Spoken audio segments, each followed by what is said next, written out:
लोकसभा में 19 सितंबर को 128वां संविधान संशोधन बिल यानी कि नारी शक्ति वंदन विधेयक पेश किया गया। इसके मुताबिक लोकसभा और राज्यों की विधानसभाओं में महिलाओं के लिए 33% रिजर्वेशन लागू किया जाएगा। इस फॉर्मूले के मुताबिक लोकसभा के 543 सीटों में 181 महिलाओं के लिए आरक्षित होंगी।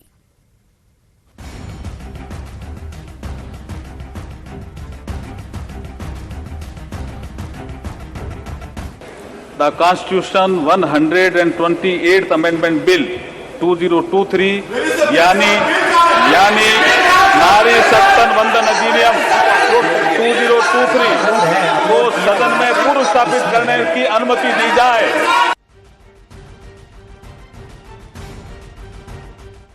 पांच दिन के विशेष सत्र का मंगलवार को दूसरा दिन था और नए संसद भवन में कार्यवाही का पहला दिन।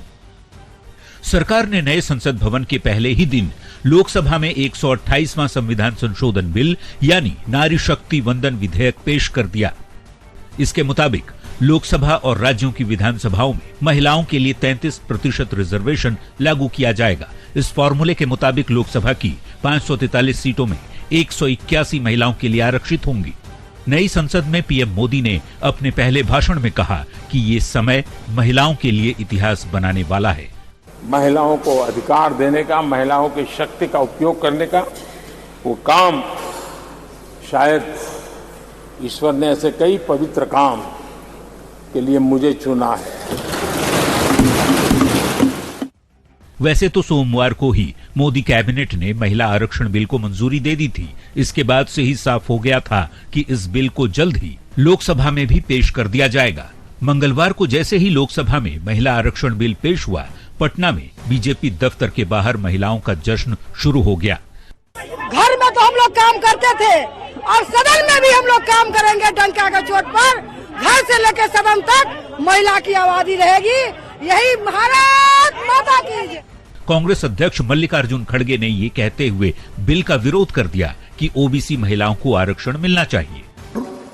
अगर आप नहीं करेंगे तो सिर्फ उन बैकवर्ड क्लासेस को अन्याय होगा। क्यों अन्याय? कुछ इस तरह की ही बातें करते हुए आरजेडी ने भी बिल का विरोध किया है। आरजेडी प्रवक्ता शक्ति सिंह यादव का कहना है कि इस रूप में पार्टी बिल का समर्थन नहीं कर सकती। आरक्षण के अंदर आरक्षण के प्रावधान किए बगैर इस बिल का कोई महत्व नहीं रहेगा। हालांकि विपक्षी गठबंधन INDIA का हिस्सा होते हुए भी जेडीयू ने महिला आरक्षण बिल का समर्थन किया है और हमारे नेता नीतीश कुमार स्वयं इस मांग को कई अवसरों पर दोहरा चुके हैं। जहां तक इस बिल की पास है, इसका हम समर्थन करते हैं। बता दें, संसद में महिलाओं के आरक्षण का प्रस्ताव करीब 3 दशक से पेंडिंग है। ये मुद्दा पहली बार 1974 में महिलाओं की स्थिति का आकलन करने वाली समिति ने उठाया था। 2010 में मनमोहन सिंह की सरकार ने राज्यसभा में महिलाओं के लिए 33% आरक्षण बिल को बहुमत से पारित करा लिया था, लेकिन तब समाजवादी पार्टी और आरजेडी ने बिल का विरोध करते हुए तत्कालीन यूपीए सरकार से समर्थन वापस लेने की धमकी भी दे दी थी। इसके बाद बिल को लोकसभा में पेश नहीं किया गया। तभी से महिला आरक्षण बिल पेंडिंग है।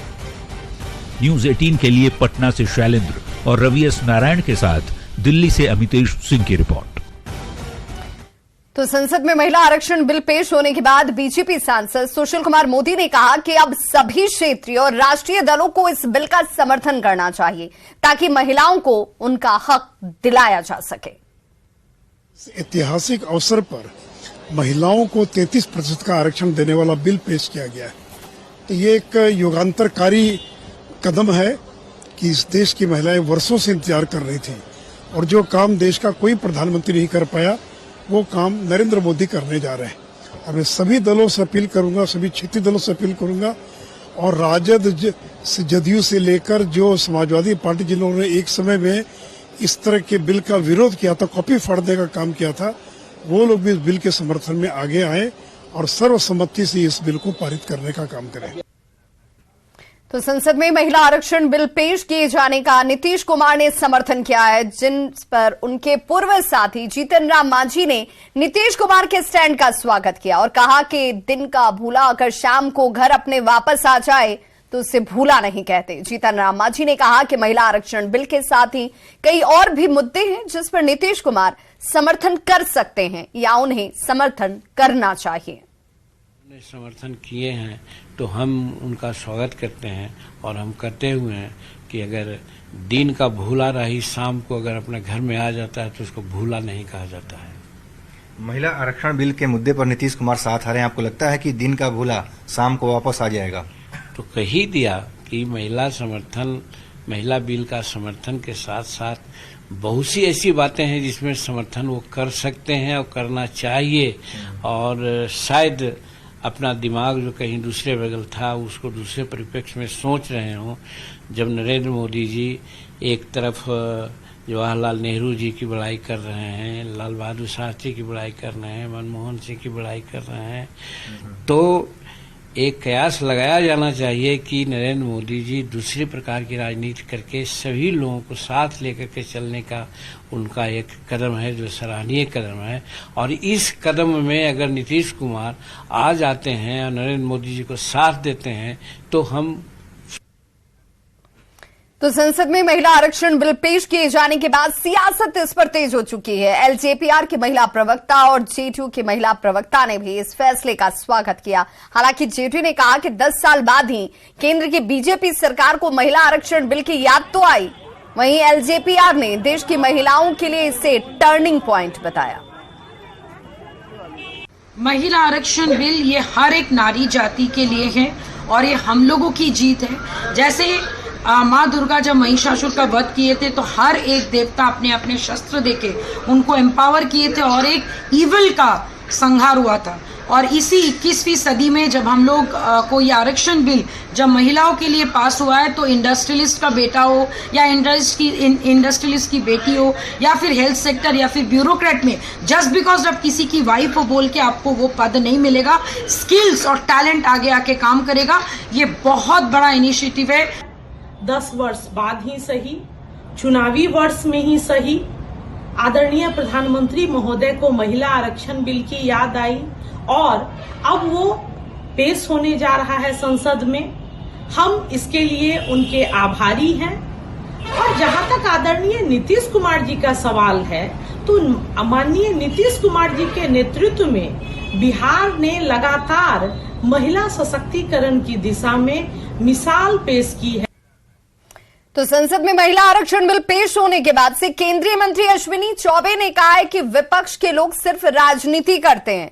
महिलाओं को अधिकार दिलाने का काम सिर्फ मोदी सरकार ने किया है। अश्विनी चौबे ने कहा कि मोदी राज में ही आधी आबादी को पूरा अधिकार मिलेगा। मुझे लगता है कि जो इंडी के लोग हैं केवल ये बकवास करते थे यूपीए वाले, आज तक इन्होंने महिला बिल को पास नहीं होने दिया। लेकिन ये काम हमारे आदरणीय प्रधानमंत्री मोदी जी के भी भाग्य में लिखा हुआ था। और महिलाओं को वो जो सम्मान देते हैं, महिलाओं के नाम से घर भी देते हैं और महिलाओं के नाम से अब संसद के अंदर भी उनका आरक्षण 33% हो, इसका भी अगर काम। संसद में महिला आरक्षण बिल पेश होने के बाद मुख्यमंत्री नीतीश कुमार ने सोशल मीडिया प्लेटफॉर्म एक्स पर पोस्ट किया। सीएम ने लिखा है कि संसद में जो महिला आरक्षण बिल लाया गया वो स्वागत योग्य कदम है। हम शुरू से ही महिला सशक्तिकरण के हिमायती रहे हैं और बिहार में हम लोगों ने कई ऐतिहासिक कदम उठाए हैं। साल 2006 से हमने पंचायती राज संस्थाओं और साल 2007 से नगर निकायों में महिलाओं को 50% आरक्षण दिया। साल 2006 से ही प्रारंभिक शिक्षक नियोजन में महिलाओं को 50% और साल 2016 से सभी सरकारी नौकरियों में 35% आरक्षण दिए जा रहे हैं। साल 2013 से बिहार पुलिस में भी महिलाओं को 35% आरक्षण दिया जा रहा है। आज बिहार पुलिस में महिला पुलिस कर्मियों की भागीदारी देश में सर्वाधिक है। जनसुराज के संयोजक प्रशांत किशोर ने कहा है कि 2024 का लोकसभा चुनाव लड़ने का फैसला पूरी तरह से जनता पर निर्भर करता है। मुजफ्फरपुर में प्रशांत किशोर ने कहा कि पब्लिक जिसे मदद करने को कहेगी उसे हमारा सपोर्ट रहेगा। अगर मैं नेताओं को और दलों को सलाह देकर जिता सकता हूं तो भरोसा रखिए आपको भी सलाह देकर जिताएंगे। और तो वो बता रहे हैं आपको ये पूरे अभियान में हमने क्या कहा कि जनता के बीच से ऐसे लोगों को ढूंढ कर निकालेंगे और फिर उनके साथ पूरी अपनी बुद्धि, शक्ति, संसाधन, व्यवस्था लगाएंगे ताकि उनका चुनाव हो, चुनकर वो आएंगे तभी तो सुधार होगा। ये कोई छुपी हुई बात नहीं है। आपने कहा लोकसभा का, तो मेरे भाई हमने पहले कहा है कि ये पूरी तरीके से जनता पर निर्भर है। हम 5 जिले में पैदल जब चले तो वहां एमएलसी का चुनाव था, लोगों ने तय किया कि एक आदमी भैया ये बहुत अच्छे हैं, इनकी मदद की जाए, तो निर्दलीय लड़ा, हम लोगों ने मदद की, वो जीत कर आया। सोमवार को शिक्षा मंत्री चंद्रशेखर ने कहा था कि भगवान राम और कृष्ण उनके सपने में आए थे। मंगलवार को बीजेपी के विधायक नीरज कुमार बबलू ने कहा कि उनके भी सपने में राम जी और कृष्ण जी आए थे। दोनों से भगवान ने सपने में क्या कुछ कहा, आइए सुनते हैं।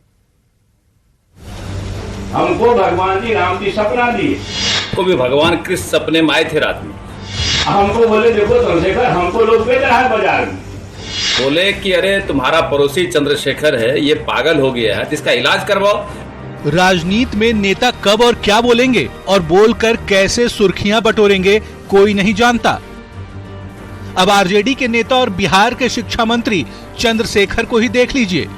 कुछ दिनों पहले तक हिंदू धर्म ग्रंथों पर विवादित बयान देकर चर्चा में रहते थे, लेकिन अब उन्होंने ये कहकर चर्चा के दौर को चरम पर पहुंचा दिया है कि भगवान राम और कृष्ण उनके सपने में आए थे।